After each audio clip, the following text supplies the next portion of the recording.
Every single one of you here. No, everyone in this country who pretends to play basketball. Just give up the sport or drop dead. We were made to play ball against monkeys who think they're real players. First off, get it through your heads that you're nothing but monkeys.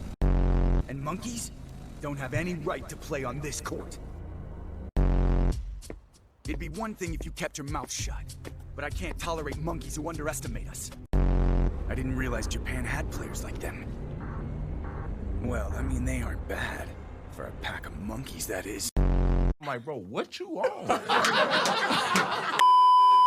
Yeah, I think it's time we put Blue Lock on the bench today and talk about this masterpiece of a sports anime movie, Kuroko no Basket, Last Game. A film packed with reckless racism, some casual form of hands being thrown, and basketball so intense it felt illegal to anyone laying their eyes on it. Yes, I'm talking about y'all watching the video. I know every single one of y'all wanted at some point throughout your life to hoop like one of the generation of miracles. And obviously, this includes myself. You know how bad as a little kid experiencing Kuroko no Basket for the first time did I want to pull off this shit Aomine was doing, only to end up looking like a dumbass, resembling those 1% chance impossible shot thumbnails on YouTube. Of course, I was trying to be that guy. Now, what does this have to do with the video? Nothing. Enough yibber and yabbering from me. Let's just hop into the movie.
Team Jabberwock.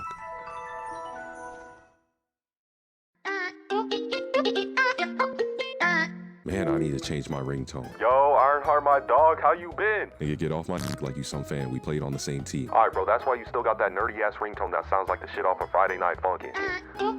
Okay, I know you didn't call my phone to just talk shit. What do you need, Four Eyes? Alright, my good pal, so listen, the former teammates of the Generation of Miracles are going against a team called Jabberwock. Apparently, there's some high-class street hoopers. Have you heard of them?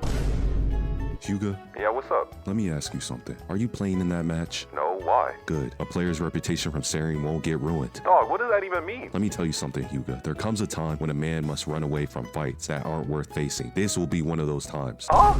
Listen to me, my friend. You are going to watch that match like a good little boy with your girl and be grateful you didn't step on the court. You're making it sound like we're going against final bosses of this series. You are. Trust me. There's nothing for me to explain. Have a good day, Hyuga. All these fine-ass nurses around me, I gotta see if I can get my chances. Wait, don't you dare hang up the phone, you injured piece of shit! So now the match between Starkey and Jabberwock officially begins. Jabberwock claims the first possession of the ball with ease, landing into the hands of Nash, the guy I was talking about earlier. He takes off and finds himself marked with Kasamatsu, Kisei's old teammate. In this frame alone, I thought Kasamatsu was finna get treated, but check this out. Left, right, snatch. Bro couldn't believe he stole the ball with such low effort, passing it to number 6, who secures a free layup, plus the first point of the game. And oh, hell no. Is this Wigger smiling? Next possession, this guy with the headband, Allen, brings the rock down. Number 6 wasn't letting him go anywhere though, forcing dude to make a silly pass straight to Imayashi. And if I had to try and go toe-to-toe with this colossal specimen, I would have passed the ball too. Number 5 pump fakes Nash, allowing Okamura to hit a 2-hand slam. But the way things are going right now, we would think as a collective audience that Team Starkey could surely only continue to go up from here. Right? Yeah, that would be something I would say if these heads weren't hitting sarcastic emotes after that bucket. And at this very moment right here, shit was really about to get real. Look at them all running the next play down lined up like this. When Nash calling ISO on Katamatsu, things came back full circle. Mans was smiling again at the guy, which he didn't deserve this by the way, and began showing off his whole dribble package. Like, you did not have to do all this. Katamatsu was literally delayed with each movement until bro poses up like he Messi, Ronaldo, LeBron James, the legend Kobe Bryant, and delivers an elbow pass for Allen to light it up in the net. Green.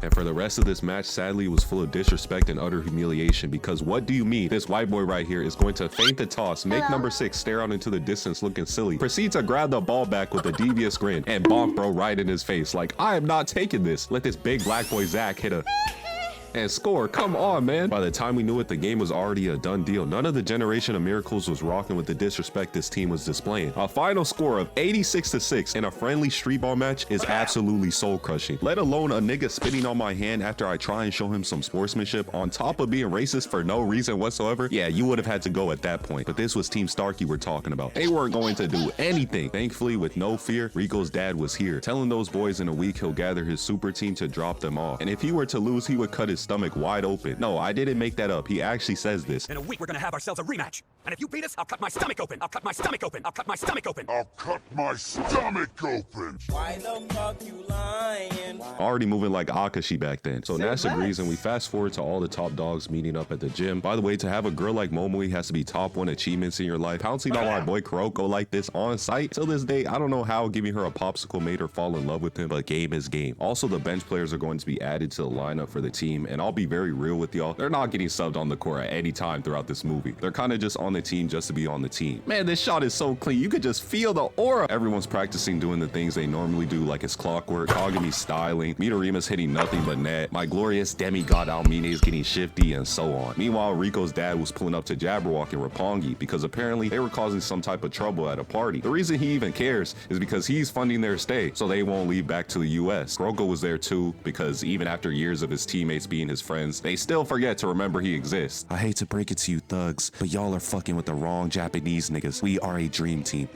and we are getting ready to drop y'all niggas off.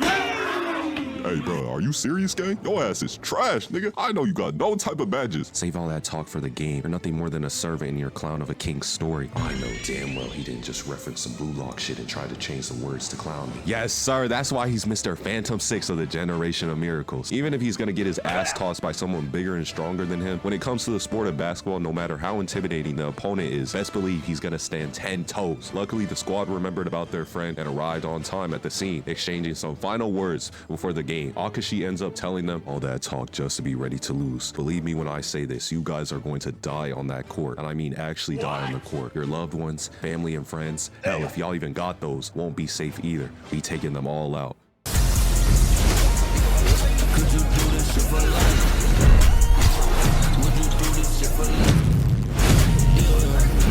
Even today, my shots will never miss.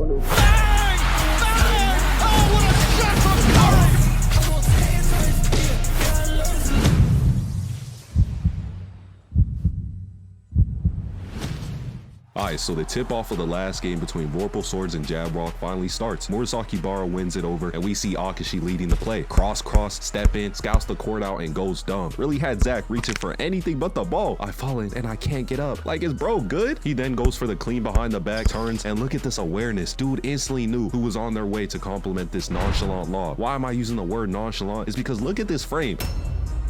Was he cooking? Indeed he was cooking. Look who showed up. Almine Demigod Daiki appeared soaring from the free throw line, hitting exquisite Shoyo Hinata form, and wasn't playing any games. Opened up the match with his one-hand slam, out here sending a message to them boys. That's what we like to see. White boy number 6 tried pulling a quick jumper, but it was a block by Kisei. Now the boys swiftly move on offense, and Suni Lee must be somewhere in this crowd, because there is no possible explanation for why Akashi is showing off with these passes. Easy blow by from Almine, and at the same time hitting circus acts, going for this tough 360 dunk. Oh my goodness. Nash gets the ball now for the next possession, and for a nigga talking so much shit about the Japanese, he really did a whole lot of nothing with these moves. Akashi was reading him, no problem. Had him so disgusted that he passed just for his boy over here to get penetrated by Murasaki Bara. And I know y'all see who recovered the loose ball. My sharpshooter, Midorima. Unpopular opinion, by the way, Midorima by far is my favorite Generation of Miracles player. He's like that. Crazy disrespectful for these two dummies over here to give him this much space to shoot, because they were going to learn that anywhere on the court is his hotspot, and he don't miss. With that, the first quarter ends. Purple Swords are up 20-8. Surprisingly, this was the first time Momoi had seen all the boys look drained on the bench, but that wasn't going to stop them from getting the job done. Same thing goes for Jabberwock, and the game continues on to the next quarter. We finally get to see this guy Silver get the ball, and I have to give props where props are due. The man is an absolute unit on the court, has some nice footwork on the matchup with Almine, then goes by Murasaki Bara for a mid-air struggle. The contest wasn't enough for Murasaki Bara though. Silver was mashing that X button with his life, dunking on his ass. Kisei goes with the ball, passes to Akashi, and holy shit, can we stop trying to do the most? I'm not even surprised when he got blocked here. Nash sends the ball Silver's way, being tailed by Kisei and Midorima, but they just can't catch up to a guy who's been getting chased his whole life. Bro jumps from the free throw line just like Almine did, and I'll be damned. No way the author actually wanted us to believe this guy is just 18. A windmill plus 3 different POVs for the dunk? Forget Kuroko no basket. It was looking more like Silver no basket. He's out of his mind. A block here, a dunk there, a block here, a dunk everywhere. After all that, the Generation of Miracles were now down in the game. So Rico's dad during the timeout decides it was time to put Kuroko and Kogami on the court. Now, unlike Kogami in the eyes of Jabberwock, Kuroko was not a threat whatsoever. He brought no type of presence on the court, which is funny because that's like his whole thing. So when Silver overpowered Murasaki Bara and then got denied by Kogami and Almine's it takes two ass block, Murasaki Bara knew who to give the ball to, and that was my boy Kuroko. He goes on 10 and beams the ball perfectly to the other side of the court. Kisei got a little startled that Nash caught up to him so fast, but created a smart play that allowed both defenders to draw their attention away from him, granting Kogami leeway to jam it in. And Silver has to undoubtedly have the biggest ego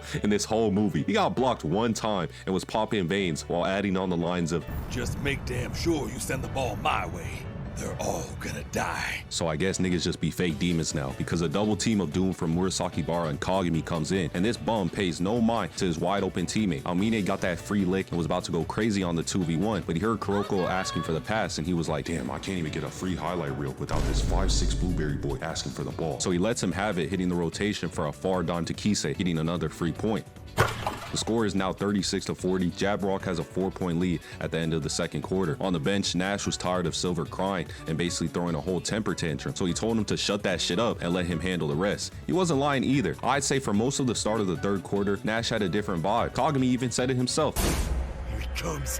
It's pretty obvious that Nash is a different aura than he did before. Marked with Kisei, he pulls off a pass so fast that it made it seem like he was invisible. Kisei couldn't react at all, and something about that one play made everyone else on Jabberwock work efficiently. It didn't take much time for them to start dominating again. Nonetheless, clearly the Generation of Miracles were having a rough time. Murasaki Bara got dunked on by Silver so bad he started bleeding, and then they let this guy splash the ball from the 3-point line. Like, ew! One blink and them boys were getting blown off the map, being down 20 points. But at desperate times, sure enough, there came desperate measures. They called for a sub, bringing Akashi on the floor for Kuroko, and please excuse my disrespect for a good 5 seconds. Bench warmers over here were blabbering a whole lot of nothing to the coach about how, oh, couldn't we have done something a bit sooner? Yeah, really, with Akashi's passes, he should be able to put other players on his team in the zone. Why didn't we do that before? Like, stop talking. Rico's dad claims that if they would have tried something like that now in the game, the team wouldn't last till the end. It was out of the question, but Akashi had an idea that will help turn the whole game around in their favor. He had it all figured out.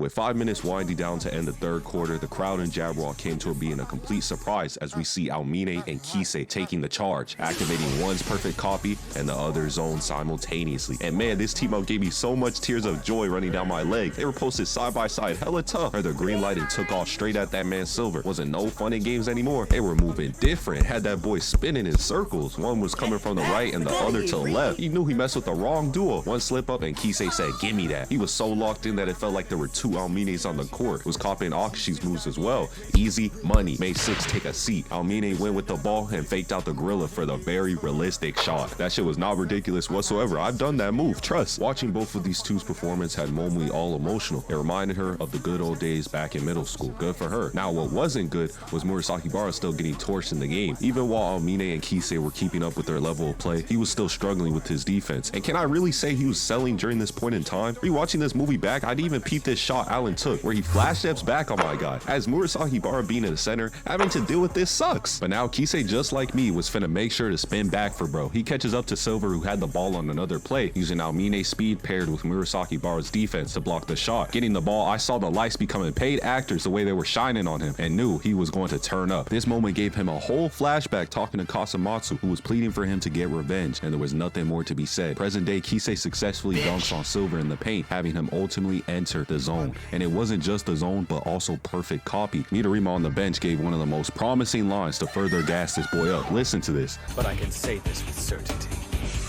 In this very moment, the strongest player on the court is Kisei. Nothing but facts from the GOAT. Kisei was putting the team on his back. I'm talking for the next few minutes, he's hitting spins into a back-to-back dunk on Silver, pulling off an under and over dunk like he's 2016 Eric Gordon in that one NBA dunk contest against Zach LaVine. Pretty much nobody was stopping him. The hoops were so elite, we even got to see Timu Kuroko pulling up to watch, but the spectacle was over as it was just getting good.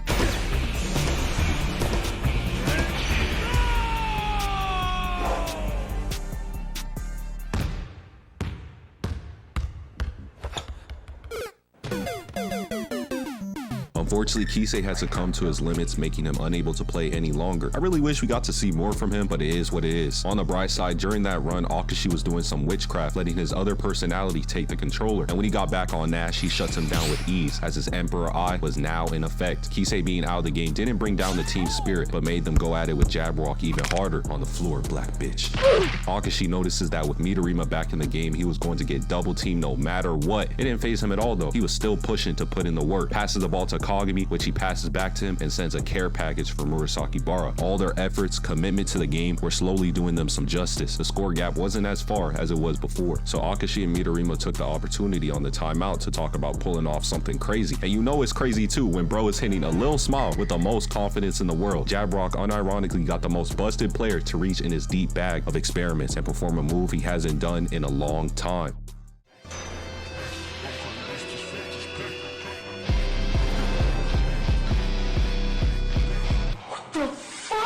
Open that shit up, yeah, my HP. Is this nigga serious? But I call it Fox.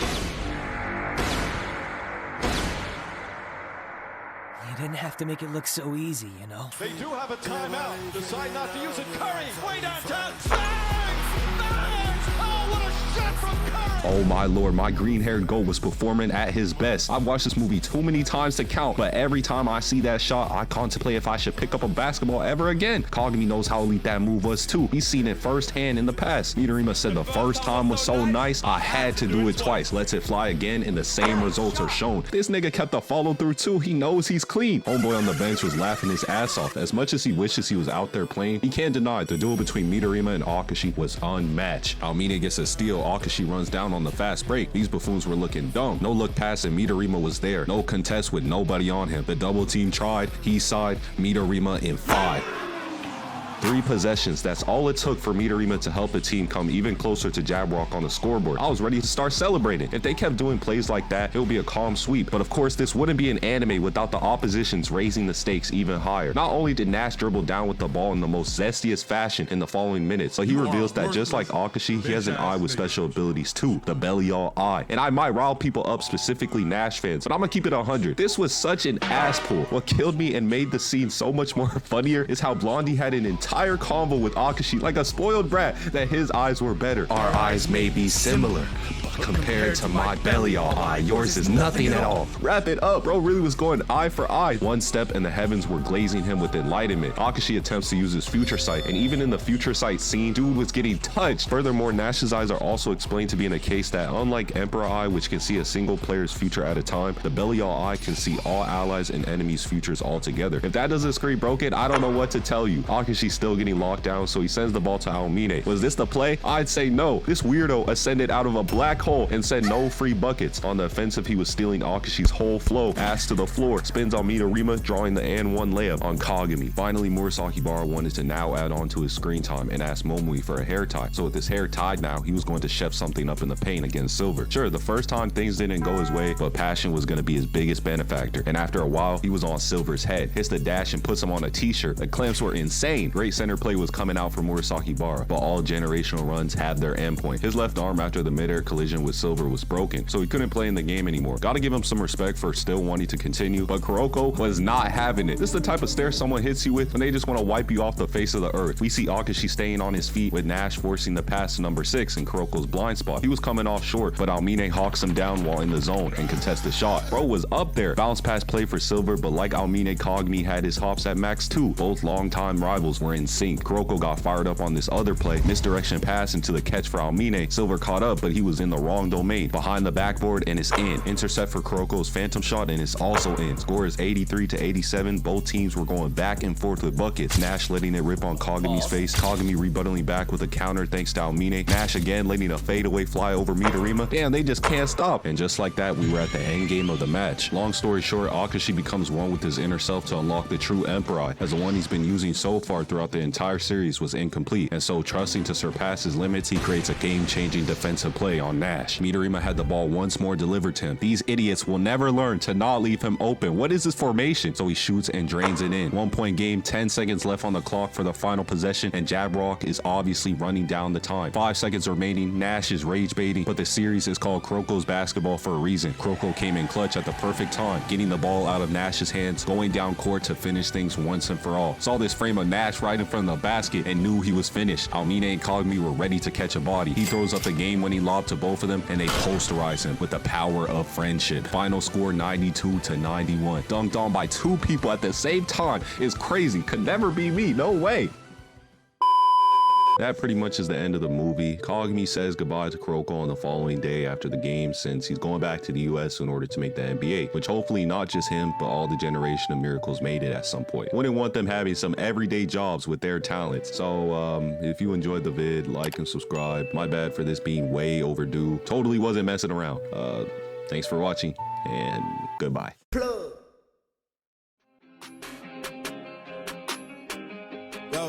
Me and my brothers, we get to the paper. All that really matters, we put this shit first. Counting me out, I was the underdog. Kinda crazy, that shit all reverse. I asked my mother, like, what do you want? You want the Chanel, do the Gucci purse. Nigga, I hop in a big ass, put my life. Bro, I don't gotta rehearse. Making these bins off distro kids.